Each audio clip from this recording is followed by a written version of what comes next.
Hi, I'm Johnny Long with Timeless Luxury Homes. Today's Timeless tip has to do with stucco. Pretty much every home that we build has some stucco. This particular home that we're currently building in Spring Branch, Texas is 100% stucco. At some point, every customer asks me if we have problems with stucco. They've read some of the horror stories or maybe experienced some of them, and the answer is no. In 31 years of building custom homes, I've never had a problem or issue with stucco. That's because it's done properly. There's many steps that you almost have to take to ensure that it's done right. The first of which is a code requirement, is that stucco has to have two moisture barriers. So you can see up at the top, we use Tyvek, which in my opinion is the best moisture barrier on the market. And then the second is a felt backed metal lath. So the felt the black paper that's behind the metal lath is the second moisture barrier. The next most important thing in stucco application is this along the bottom, which is called a Weep Screed. As you can see, it's angled, and about every 4 inches or 5 inches, there's a hole.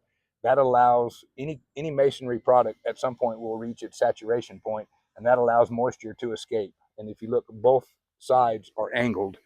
What a lot of builders will do is they use a standard J channel, which is flat, and then they just drill a couple of holes in the bottom, every couple of feet.